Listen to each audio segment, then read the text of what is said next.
The crystal chamber buzzed with angry voices. Consul Vexthari stood at his floating platform, watching the chaos below with quiet satisfaction. 47 different alien species filled the great hall, their translators flashing as they argued, in dozens of languages. All of them were angry about the same thing: humans. Vexithari's 4 eyes moved across the crowd. The tall, bird-like avians screeched their displeasure through mechanical voice boxes. The rock-skinned granite people rumbled their complaints in deep, rolling tones. Even the tiny micro-beings, no bigger than his thumb, squeaked their anger from their special viewing boxes. In the corner sat the humans, just 5 of them in a sea of alien faces. Ambassador Sarah Chen sat perfectly still, her dark eyes calm despite being surrounded by enemies. The other 4 humans flanked her like bodyguards, though they wore diplomatic clothes instead of armor. Vexithari almost felt sorry for them. Almost. "Order! Order!" Vexithari's voice boomed through the chamber's sound system. His translator made sure every species heard him in their own language. Slowly, the noise died down. "We are here to discuss the human problem." A ripple of agreement passed through the crowd. The Krorvac delegate, a massive creature covered in spikes and scars, slammed his fist on his desk. "They attacked our ships, without warning, without permission." "The humans claim they were defending civilians," Vexithari said, his voice dripping with doubt. But as we all know, violence is never the answer to galactic problems. Murmurs of agreement filled the air. The Hegemony Council had rules, proper procedures.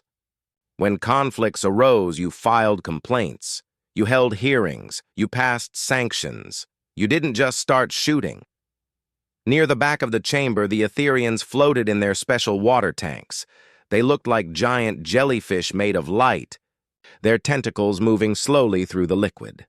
Their translator flickered with soft musical tones as their representative spoke. "The Etherian collective expresses deep concern about humanity's violent tendencies," the voice said. "For 3,000 years, we have maintained perfect peace. We have never harmed another being. We believe all conflicts can be solved through patience and understanding." Vexthari nodded approvingly. The Etherians were perfect for his plan. Everyone respected them. They had never fought a war, never raised a weapon, never even raised their voices in anger. If the most peaceful species in the galaxy condemned, "Humanity! Who could argue?" "Thank you, Elder Whisperer," Vexithari said. "Your wisdom guides us all." He looked around the chamber, counting votes in his head. The granite people hated human mining operations on asteroid belts. The avians were still angry about a trade dispute from last year. The micro-beings thought humans were too loud and messy. The Krorvac wanted revenge for their failed raid. It was perfect. After today's vote, humanity would be expelled from the Council. Their growing influence would end. Their annoying habit of solving problems with force instead of paperwork would no longer be the galaxy's concern.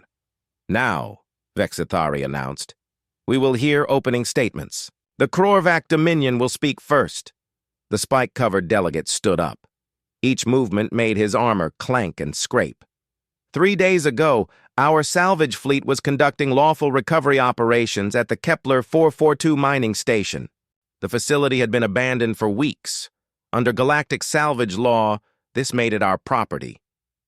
Vexithari nodded. Technically true, though everyone knew the Krorvac definition of abandoned meant we scared everyone away. Without warning, the Krorvac continued. "Human warships appeared and opened fire. They destroyed 2 of our vessels and damaged 3 others. They showed no mercy. They asked no questions. They simply attacked." The chamber erupted in angry sounds. Species after species stood to voice their outrage. The granite people spoke of human barbarism. The avians called it uncivilized behavior. The micro-beings declared it typically human violence. Through it all, Ambassador Chen sat quietly. She didn't argue, didn't interrupt, didn't even look upset. This worried Vexithari slightly. but he pushed the feeling aside. Humans were emotional creatures. Maybe she was in shock. "The Thorian Republic speaks next," Vexathari announced. A blue-skinned humanoid with 6 arms stood up. "The humans have no respect for proper procedure. Last month, they intervened in our territorial dispute with the Zellan Empire. They didn't wait for mediation. They didn't file the correct forms. They just showed up and started making demands." "What kind of demands?" asked the avian representative. "They wanted us to stop bombing civilian cities," the Thorian said, as if this was unreasonable. "They said it violated the Galactic Convention on Warfare. But the convention only applies to Council members, and the Zellan Empire isn't a member." More angry voices filled the air. Vexathari let them continue for several minutes before calling for order. The angrier they got, the easier his job became. "The Fungal Confederation wishes to speak," announced a voice that sounded like wind through dead leaves. The speaker was a walking mushroom the size of a small tree. "Human expansion threatens our spore networks. They build their cities without consulting our growth patterns. They ignore our territorial claims." "Did you file the proper complaints?" Vexathari asked. "Of course. We have been filing complaints for 6 years. The humans say they will look into it, but nothing changes. They continue to build where they please." Vexathari made a note on his datapad. Another mark against humanity. They ignored proper channels, violated treaties, and solved everything with force. The complaints continued for 2 hours. The scaled ones accused humans of disrupting their hibernation cycles with noisy construction. The energy beings claimed human technology interfered with their natural frequencies. Even the peaceful plant collective spoke against human agricultural methods. Through it all, the Etherians remained silent. But Vexathari could see their bioluminescent patterns growing, more agitated. Their usual calm blue glow was shifting toward worried yellow. Finally, when the last complaint had been heard, Vexathari turned to the human delegation. "Ambassador Chen, you may present your defense." Chen stood slowly. She was smaller than most, aliens in the room, barely reaching the shoulder of the nearest avian. But when she spoke, her voice carried clearly through the chamber. "Thank you, Consul," she said. "Before I begin, I'd like to show you something." She activated a holographic projector. The air above the chamber floor shimmered, then resolved into a 3-dimensional image. It showed the Kepler 442 mining station from orbit. "This was taken 3 days ago, 12 hours before the Krorvac arrived," Chen said. The image zoomed in, showing the station's surface. Vexathari expected to see empty buildings and abandoned equipment. Instead, he saw people. Hundreds of them. Families with children, elderly couples, young workers. They were loading supplies onto transport ships, moving slowly but steadily. "The station wasn't abandoned," Chen continued. 1,500 civilians were evacuating due to unstable mining conditions. The process was supposed to take 4 days. The Krorvac arrived on day 3. The hologram shifted, showing Krorvac ships surrounding the station. Energy weapons lit up the darkness as they fired on the civilian transports. The image was silent, but Vexathari could imagine the screams. The Krorvac ignored 14 separate communications ordering them to withdraw, Chen said.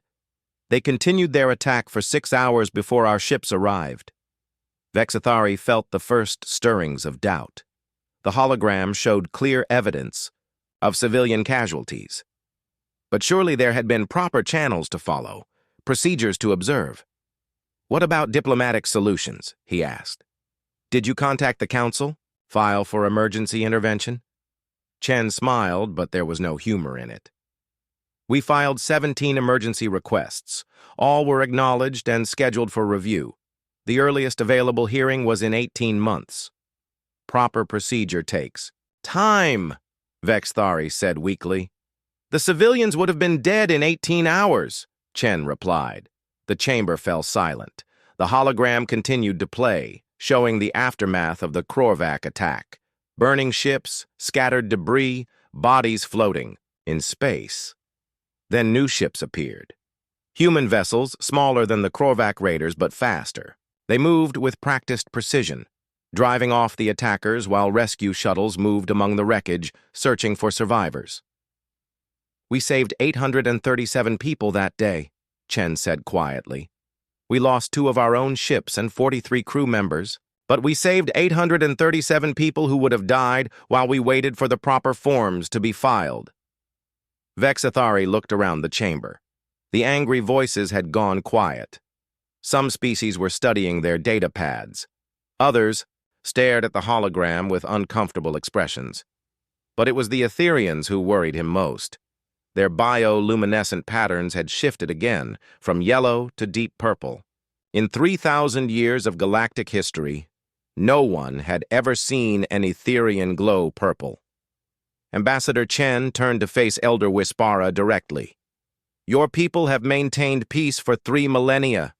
We respect that deeply. But I have a question." The purple glow intensified. Other Etherians in the tank began to glow the same color, their tentacles moving in agitated patterns. "What would you do?" Chen asked, "if someone threatened your children? Not with paperwork or committee hearings, but with immediate lethal force? What would you do if the only way to save them was to act now?" The silence in the chamber stretched like a taut wire. Every being present stared at Elder Wispara, whose crimson and silver patterns pulsed like a heartbeat. Vexathari had studied Etherian psychology for decades, but he had never seen colors like these.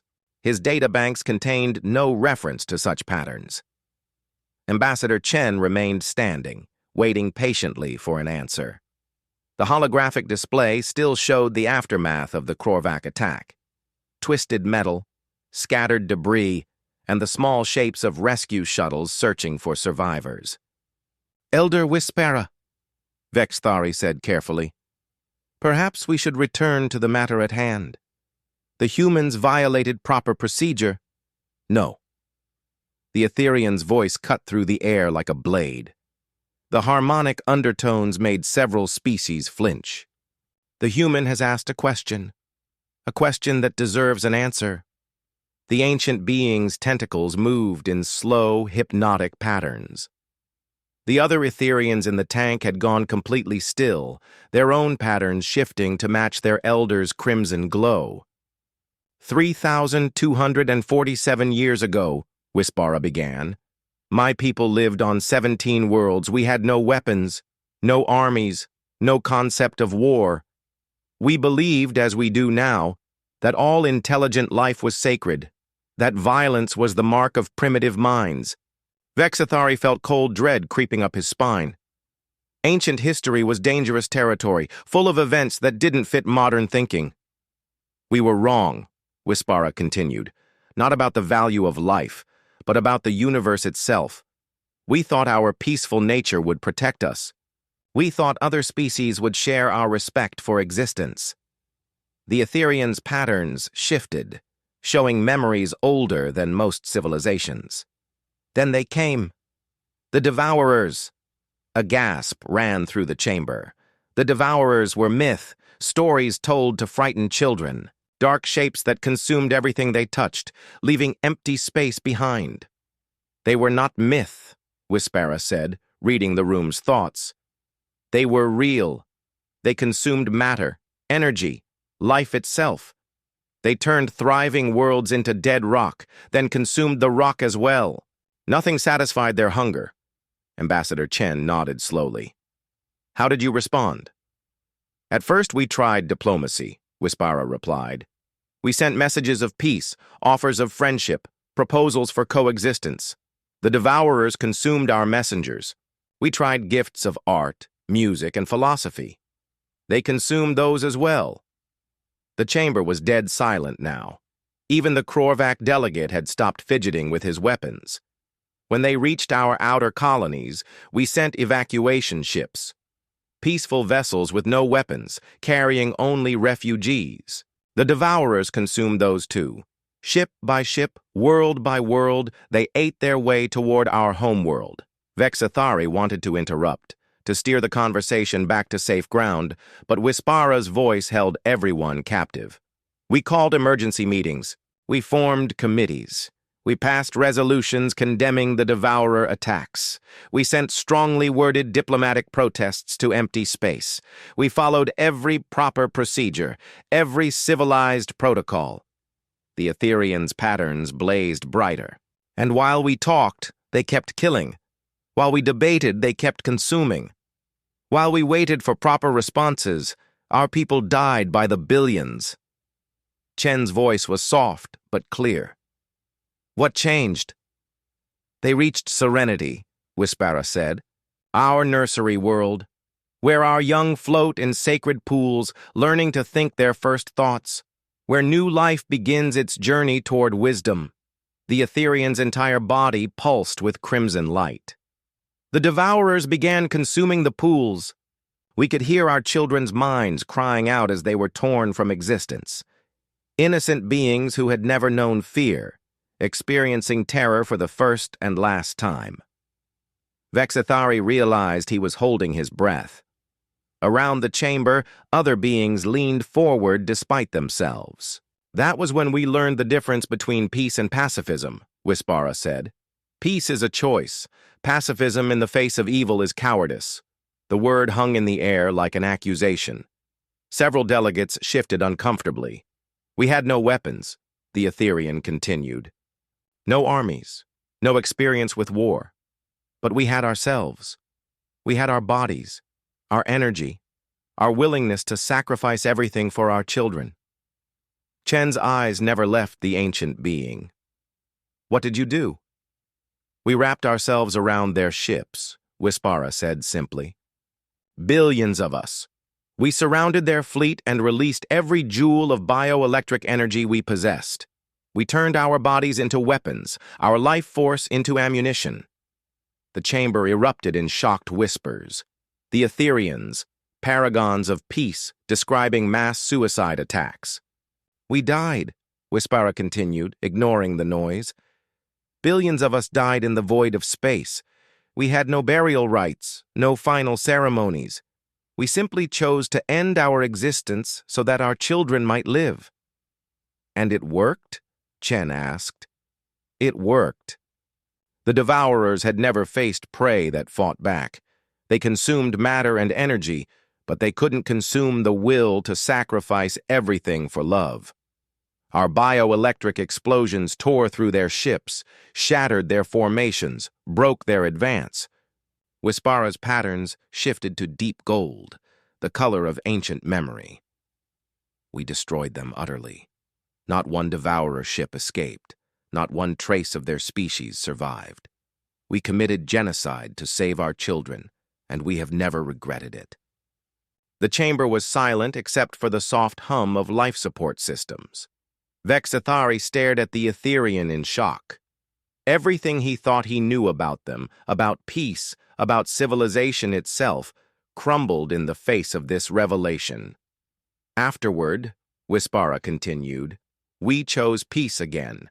Not because we were weak, not because we feared violence, but because we had paid its true price. We knew what it cost to take life, even in defense of innocence. We chose peace because we were strong enough to choose it. The ancient beings' gaze swept across the chamber, touching every delegate present. But we never forgot the lesson of serenity. Sometimes to preserve peace, someone must be willing to break it. Sometimes to protect the innocent, someone must be willing to sacrifice their innocence. Chen stepped forward. And now? Now we see humans doing what we once did, Wispara replied. Fighting battles we are too wise to fight, bearing burdens we are too experienced to carry. You dirty your hands so we can keep ours clean. You sacrifice your peace so we can maintain ours. The Etherean's patterns shifted to brilliant white, so bright that several species had to shield their eyes. The humans at Kepler 442 did exactly what we did at Serenity. They chose action over procedure, sacrifice over safety. They saved lives while others counted votes. Vexithari watched his carefully constructed coalition begin to crumble. The granite people were murmuring among themselves. The avians had gone quiet. Even some of the Krorvak looked uncomfortable. "But surely," Vexithari said desperately, "there must have been alternatives. Diplomatic solutions." 18 months, Chen interrupted. "That's how long your diplomatic solution would have taken. The Krorvak killed 300 civilians in 6 hours. How many would have died in 18 months? The math was simple and brutal. Vexithari had no answer. The Carillion queen speaker rose from her nest. Her hive-mind species had been silent throughout the hearing, but now her multiple voices spoke in harmony. "Our warrior castes exist for one purpose, to protect those who cannot protect themselves. How can we condemn those who share this burden?" The crystalline Ashanti chimed their agreement, their song speech ringing like breaking glass. "We have witnessed too many colonies fall while committees deliberated. The humans acted when others would not.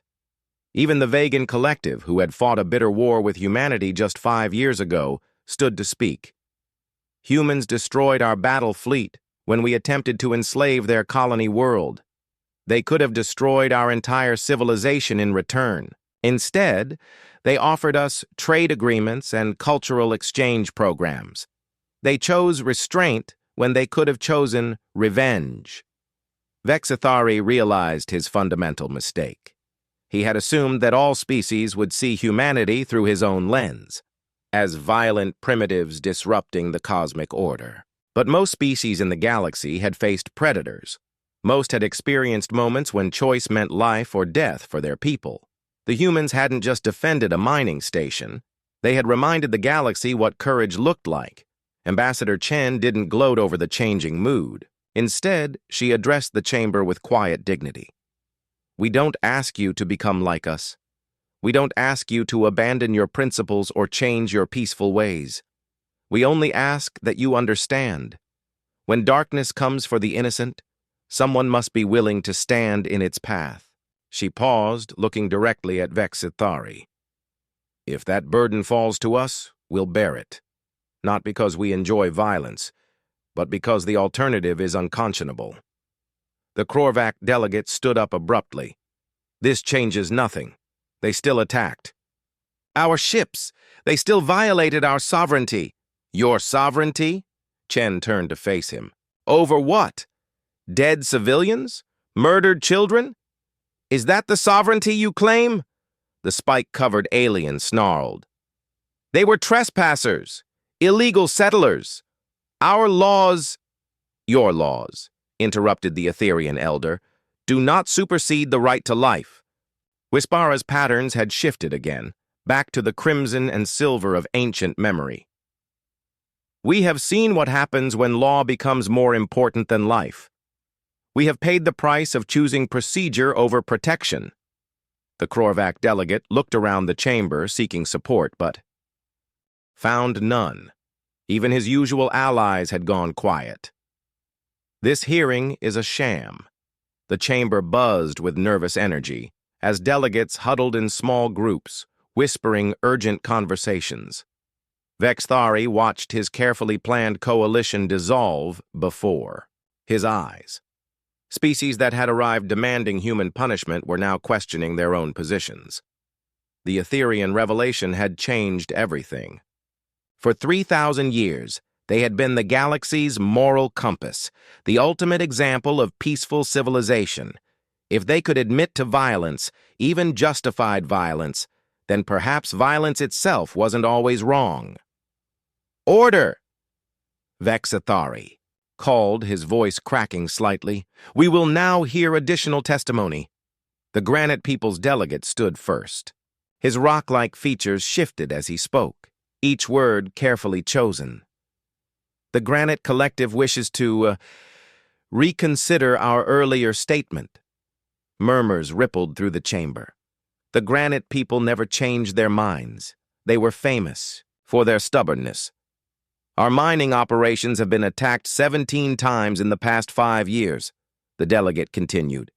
Each time, we filed proper complaints with the Council. Each time, We followed correct procedures. Each time, the attackers escaped while we waited for investigation committees. He paused, his crystalline eyes fixed on Ambassador Chen. Last month, human patrol ships happened to be in our sector when raiders struck Mining Platform 7. They didn't ask permission. They didn't file forms. They simply drove off the attackers and saved 300 of our workers. The delegates' voice grew stronger. We condemned them for acting without authority. But our workers are alive because they acted without authority. More whispers filled the air. Vexathari realized that other species were remembering similar incidents. Times when human intervention had saved lives while proper procedure would have counted bodies. The avian representative spread her wing arms wide, a gesture of formal address. The sky-touched flocks acknowledge uncomfortable truths. Twice in recent years, human vessels have interfered with our territorial conflicts. Both times, we protested their unauthorized intervention. She clicked her beak thoughtfully. We did not mention that both conflicts involved the slaughter of non-combatant populations. We did not mention that human mediation ended those slaughters. We spoke only of procedure violated, not lives saved. Vexathari stood up, his multiple arms waving for attention. Colleagues, please, we cannot let emotion override law. Rules exist for good reasons. What good reasons? The question came from an unexpected source, the micro-being's collective speaker. The tiny aliens rarely spoke in council sessions, preferring to observe and analyze. Their voice, artificially amplified through their translation system, filled the chamber. We have reviewed 17 conflicts in the past year where proper council procedure was followed. Average resolution time, 14 months. Average civilian casualties while procedures were observed, 47,000 per conflict. The numbers hit the chamber like ice water. Even Vexathari felt his confidence waver.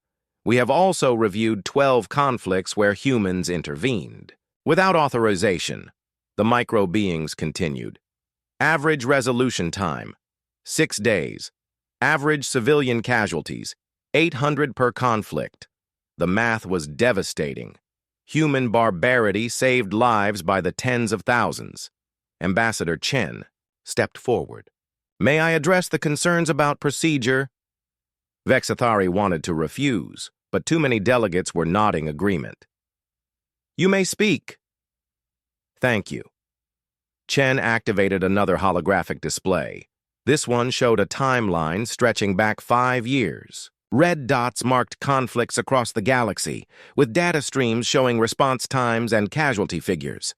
The Council's procedures were designed for a different galaxy, Chen said quietly.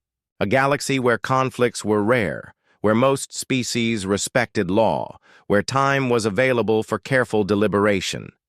The display shifted, highlighting recent events. Pirate raids had tripled in the past decade. Rogue states had emerged at the galaxy's edges. Criminal organizations had grown bold enough to attack civilian targets openly. But criminals don't follow procedures, Chen continued. They don't wait for committee decisions. They act fast, strike hard, and disappear before proper response can be organized. She gestured to the timeline. Every red dot represents civilian deaths that could have been prevented with faster response. Every number represents families destroyed. While we debated, the Thorian delegate, who had earlier complained about human interference, stood up slowly. His 6 arms were crossed in a gesture of deep thought. The humans stopped our bombardment of Zellan cities, he said reluctantly. We were angry about unauthorized intervention, but... He paused, struggling with the words. The bombardment was wrong. We were targeting civilian populations out of frustration, with military stalemate. His blue skin darkened with shame. The humans reminded us that our actions had crossed from warfare into massacre. They forced us to confront what we had become. Similar admissions began flowing from around the chamber. The scaled ones acknowledged that human interference in their territorial expansion had prevented a refugee crisis. The energy beings admitted that human mediation had resolved their conflict with the Silicon Collective without the mass destruction both sides had planned. Even the Plant Collective, usually focused only on photosynthesis and growth, spoke up. Human agricultural advisors showed us how to feed populations without strip mining soil nutrients. They prevented famine on 7 worlds. Vexathari felt panic rising in his chest.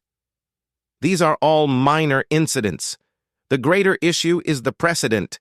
If we allow species to act unilaterally, we already do, interrupted the Carillion Queen speaker. Her hive-mind voices spoke in perfect harmony. The Krorvak act unilaterally when they raid civilian shipping. The Thorians acted unilaterally when they bombed cities. The difference is that humans act unilaterally to save lives, not take them. The Krorvak delegate snarled his frustration. This is propaganda. Human lies designed to make murder look heroic. Elder Wispara's patterns flared bright crimson. Silence. The single word carried such authority that the entire chamber went quiet. The ancient Etherean's bioluminescence pulsed with emotions older than recorded history. You speak of murder, Wispara said to the Krorvak. Tell us, how many civilians died in your salvage operation at Kepler 442? The spike-covered alien shifted uncomfortably. Casualties were minimal.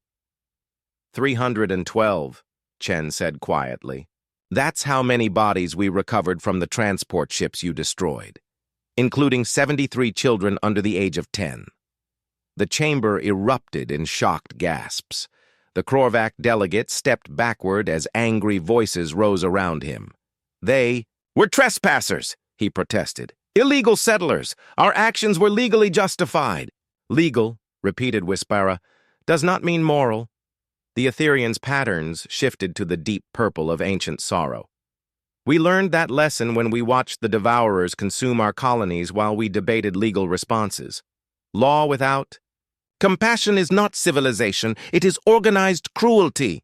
Vexathari made one last desperate attempt to salvage his position.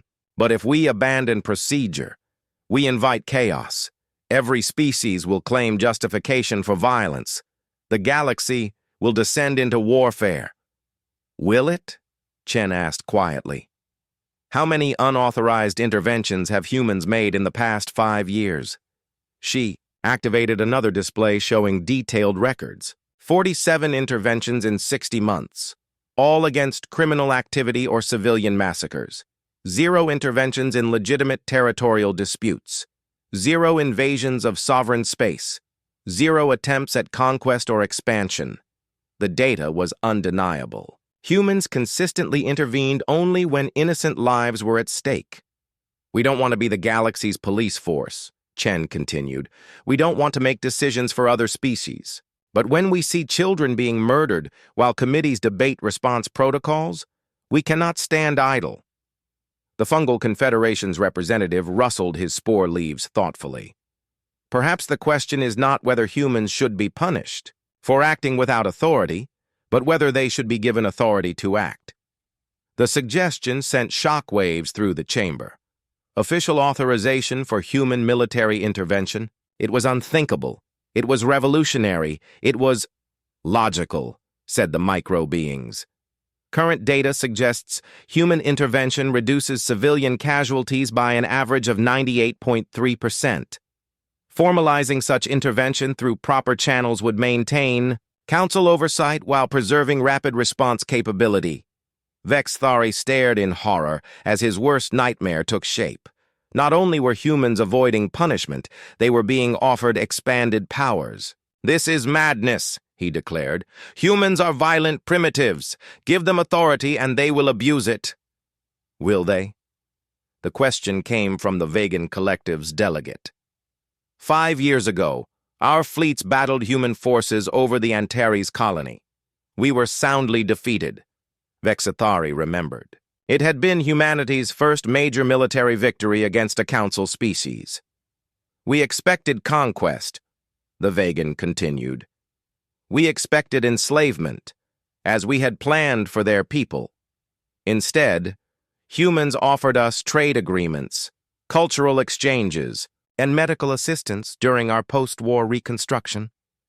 The delegate's voice grew thoughtful. They could have taken everything. Instead, they took nothing. They proved that strength does not require dominance. The debate continued for 3 more hours, but Vexithari knew the outcome was already decided. One by one, his allies abandoned their positions and embraced what they had come to condemn. The chamber that had gathered to punish humanity was now discussing how to support them. The Granite people formally withdrew their complaints about human mining interference. The avians recanted their accusations of territorial violation. Even some of the minor species began sharing stories of human assistance they had previously kept quiet. Through it all, Ambassador Chen remained calm and dignified. She didn't gloat over the changing tide of opinion. She didn't demand apologies or concessions. She simply answered questions and provided information, letting the facts speak for themselves. Vexithari found this almost more frustrating than if she had been arrogant. How could he portray humans as dangerous primitives when their representative displayed such restraint? "The Ionic Storm Collective wishes to speak," announced a voice like crackling electricity. The energy-based beings rarely participated in council debates, preferring to observe from their specialized containment fields. "We have monitored human communications during 17 crisis situations," the collective stated. In each case, human commanders attempted diplomatic contact before resorting to force. Average negotiation time, 47 minutes.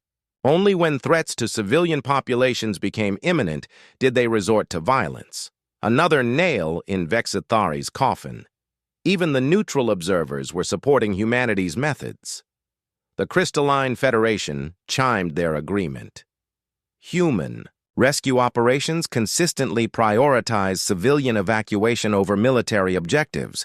They accept higher casualties to their own forces rather than risk harm to non-combatants. "This is exactly the problem," Vexithari burst out, unable to contain himself any longer. "Humans are spreading their violent culture throughout the galaxy. They make other species think violence is acceptable." A new voice cut through the chamber, like a blade. "Violence is already acceptable." Everyone turned to stare at the speaker, General Crixtor of the Mandible Swarms. The insect-like being rarely spoke in council sessions, preferring to let his diplomatic caste handle political matters. When he did speak, it meant something important was happening. "Violence has always been acceptable in this galaxy," Crixtor continued, his multiple eyes gleaming. "The Korvac practice it daily. The Thorians used it on civilian populations. The Devourers, before their extinction, perfected it into an art form." His mandibles clicked ominously. "The difference is that humans practice violence correctly. They use it as a scalpel, not a hammer. They cut away disease while preserving healthy tissue." The general's gaze fixed on Vexithari. "You condemn them for their precision. I honor them for their restraint." "Restraint?" Vexithari's voice cracked. "They destroyed 6 Korvac vessels." "They could have destroyed 60, Crixtor replied. "My military analysts have studied human fleet movements. At Kepler 442, they possessed overwhelming tactical advantage. They could have eliminated the entire Korvac raiding force within minutes." The general's compound eyes reflected the chamber's lighting like jewels. Instead, they used minimum necessary force. They disabled engines, not life support. They captured crews, not corpses. They fought like surgeons, not butchers. The Korvac delegate snarled his disagreement. "They showed no mercy, no quarter." "They showed perfect mercy," Elder Wispara interjected. "They killed only when killing was necessary to save innocent lives. They spared every enemy who surrendered. They provided medical aid to wounded prisoners." The Ethereans' patterns shifted to deep blue, the color of profound truth. "We have seen warfare without mercy. The Devourers showed us what happens when violence becomes an end in itself rather than a tool for protection." Wispara's tentacles moved in slow, hypnotic patterns. Humans understand what the Devourers never learned. The purpose of strength is not to dominate, but to defend. The debate might have continued indefinitely, but the micro-beings requested recognition. Their tiny collective speaker rose to address the chamber. We propose immediate vote on Resolution 4472 Delta, formal censure and expulsion of human delegation from Galactic Council. Vexathari's hearts leaped with hope. Finally, someone was moving toward punishment. Additionally, the micro-beings continued, we propose immediate vote on Resolution 4473 Epsilon, grant of emergency intervention authority to human fleet elements for protection of civilian populations during crisis situations. The Consul's hope shattered. They weren't just refusing to punish humanity, they were officially authorizing human military action. Point of order, Vexathari called desperately. We cannot vote on contradictory resolutions. They are not contradictory. The micro-beings replied with mechanical precision. If Resolution 4472 Delta passes, Resolution 4473 Epsilon becomes moot. If Resolution 4472 Delta fails, Resolution 4473 Epsilon proceeds to consideration. It was parliamentary procedure turned against him. Vexathari's own love of rules and regulations had become his downfall. All in favor of Resolution 4472 Delta called the Chamber's automated voting system. 3 lights appeared. Vexathari's own Consul, the Krorvac delegate, and, surprisingly, one of the minor sulfur-based collectives. Only 3 votes out of 47. Resolution 4472 Delta fails by overwhelming margin, announced the system. Resolution 4473 Epsilon is now open for debate. The chamber erupted in animated discussion. Species that had never cooperated before were suddenly finding common ground. The granite people and the plasma beings, traditional enemies, were actually agreeing on something. The Scaled Republic supports emergency intervention authority, declared their delegate, with proper oversight and reporting requirements. The Fungal Confederation concurs, rustled their representative, but intervention should be limited to situations involving mass civilian casualties. The avian flocks agree, chirped their speaker, provided human forces withdraw immediately upon resolution of crisis situations. Conditions and limitations poured forth from every corner of the chamber. Far from giving humans unlimited power, the species were crafting careful restrictions. They wanted human protection, but they also wanted human restraint. Ambassador Chen stood to address the concerns. We accept all proposed limitations. We want oversight. We want accountability. We want to work within the Council's authority, not outside it.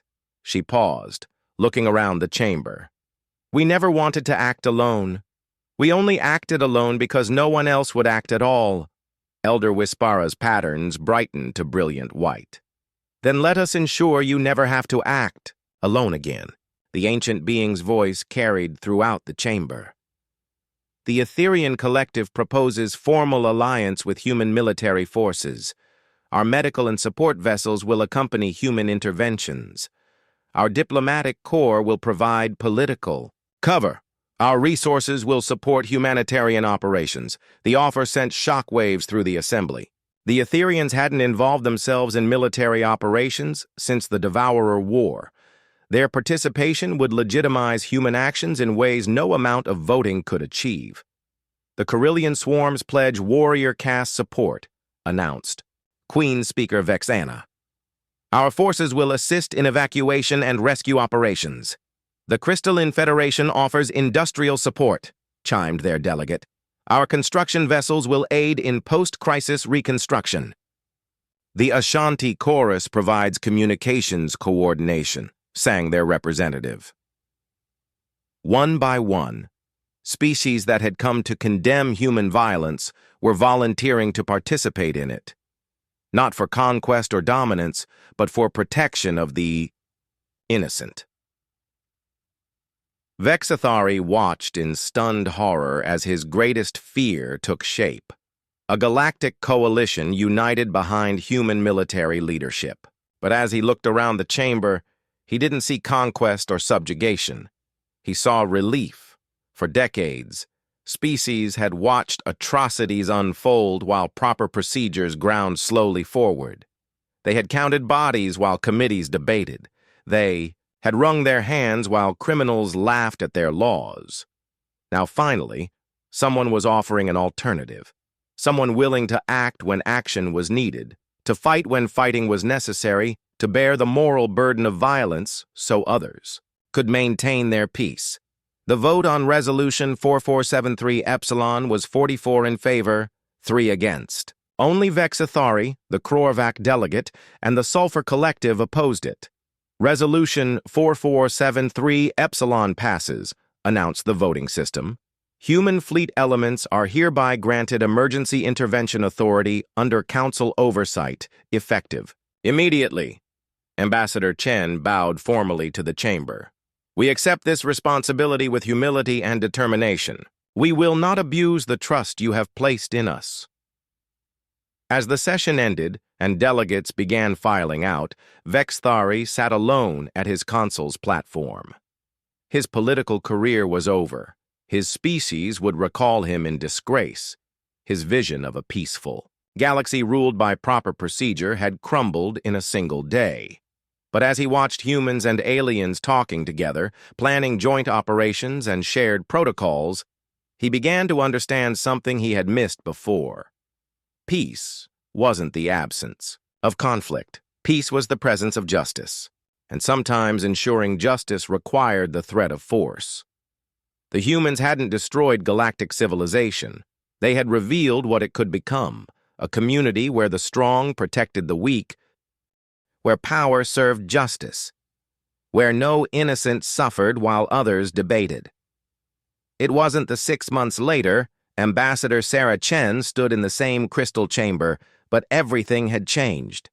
The walls still hummed with the same energy. The translation node still flickered with alien languages, but the atmosphere felt completely different. Where once there had been fear and suspicion, now there was cooperation and purpose. The daily briefing was almost routine now. Captain Rodriguez, the human military liaison, stood beside a holographic display showing the galaxy's current crisis zones. His audience included representatives from 17 different species, all part of what the media had dubbed the Intervention Coalition. Sector 7 remains quiet, Rodriguez reported. The Marauder clans haven't attempted any raids since. Our joint patrol began 3 weeks ago. Elder Wispara's bioluminescent patterns glowed soft blue with satisfaction. The presence of Etherian medical ships alongside human warships sends the correct message. We heal what others would destroy. The Corellian Queen speaker added her hive mind's perspective. Our warrior castes report excellent coordination with human tactical doctrine. The combination of Corellian reflexes and human strategy proves highly effective.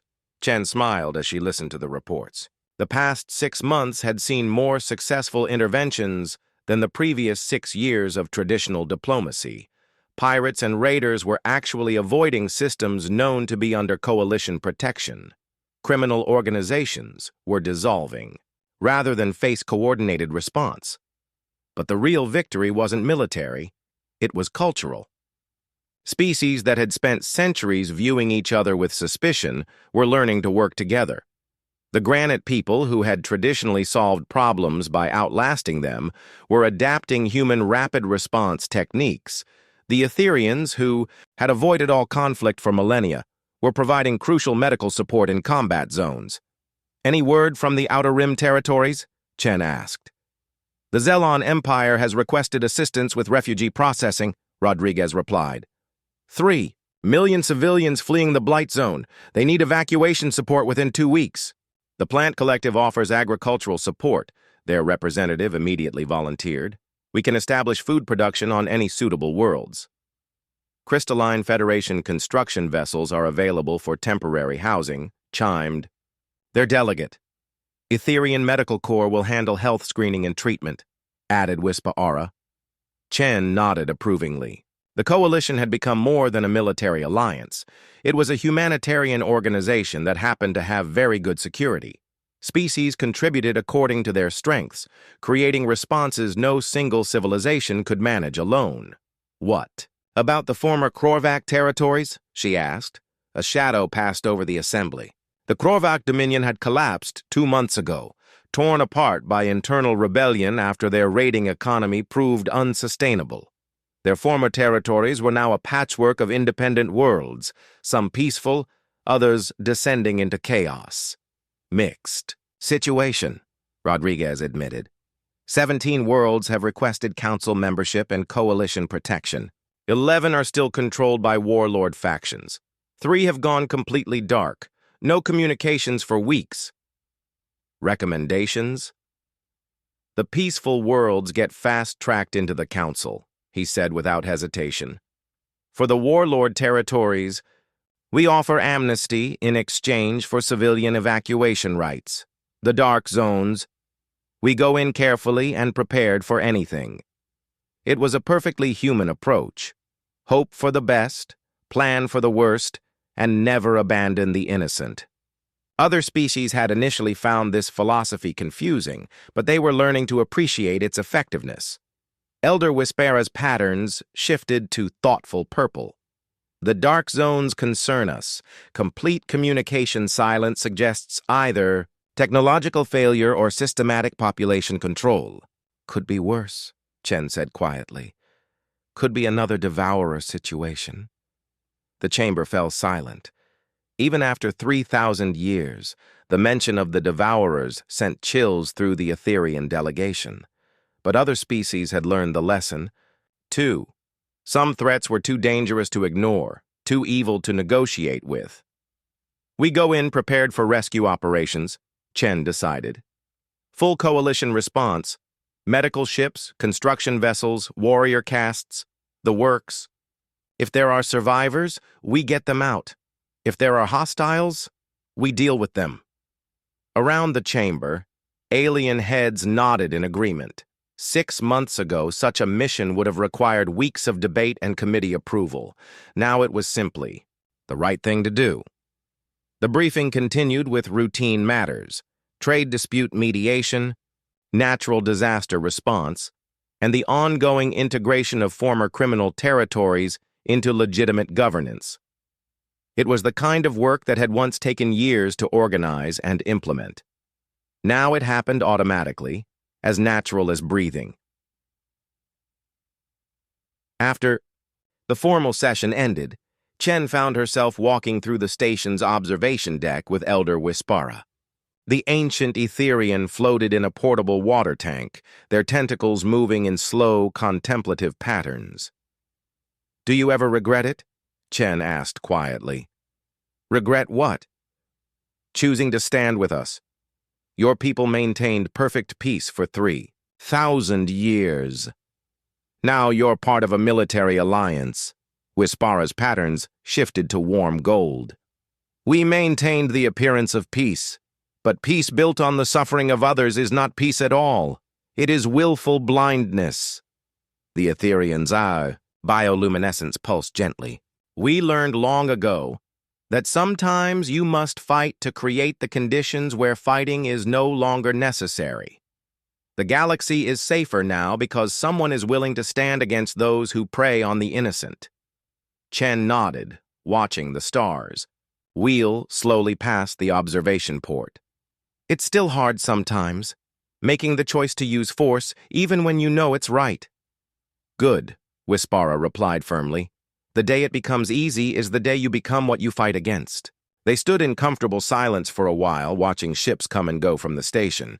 Human vessels worked alongside alien ones, their crews sharing techniques and technologies. The sight would have been impossible just months ago. "There's something I've been wondering about," Chen said eventually. "Yes?" "That day in the council chamber when I asked you about protecting your children, you already knew what your answer would be, didn't you?" Wispara's patterns brightened with something that might have been amusement. "From the moment you asked the question, yes. But the galaxy needed to hear the answer. Some truths can only be spoken aloud." Chen smiled. "You played Vexathari perfectly." Let him think you were just another pacifist species he could count on for support. Vexathari saw what he wanted to see, the Etherian replied. He confused peace with weakness, procedure with justice. He never understood that the strongest are those who choose not to use their strength except in defense of others. What happened to him? Recalled to his homeworld in disgrace. His political career is over, but his species has begun to reconsider their position. They may request coalition membership within the year. Chen raised an eyebrow. Even after what happened? Especially after what happened. They've realized that isolation from galactic affairs doesn't protect them from galactic threats. Better to have a voice in the coalition than to face the next crisis alone. It was a pattern repeating across the galaxy. Species that had initially opposed human intervention were quietly reconsidering as they watched the results. Crime rates were dropping, trade routes were safer, civilian casualties from conflicts had decreased by over 90%. The galaxy was becoming a place where being peaceful was actually safe, where focusing on art and science and growth didn't make you a target for predators. It was the kind of civilization that philosophers had dreamed about for millennia, and it had taken humanity's willingness to fight to make it possible. "Do you think it will last?" Chen asked. Wispara's patterns shifted to deep blue, the color of long memory. Nothing lasts forever. Someday new threats will emerge. Different challenges will arise. The galaxy will face problems we cannot imagine. The ancient being paused, tentacles curling thoughtfully. But we have built something important here. We have proven that different species can work together, that strength can serve justice, that peace is not just the absence of war, but the presence of protection. And that lesson will survive, even if we don't. Especially if we don't, Wispara confirmed. The greatest victory is not winning a single battle, but teaching others how to win their own battles. Chen nodded, understanding. They weren't just protecting the current galaxy. They were setting an example for future generations, showing that when darkness threatened the innocent, someone would always be willing to stand in its path. Behind them, the crystal chamber hummed with activity as the evening shift took over. Representatives from dozens of species worked side by side, coordinating responses to crises across the galaxy. The sight filled Chen with quiet pride. The galaxy had learned an important lesson in the past 6 months. Peace wasn't something that just happened. It was something you had to build, protect, and maintain. It required strength, courage, and the willingness to make hard choices. Most importantly, it required people willing to sacrifice their own peace so others could keep theirs. As Chen walked back to her quarters, she passed a small memorial wall near the human delegation's offices. 43.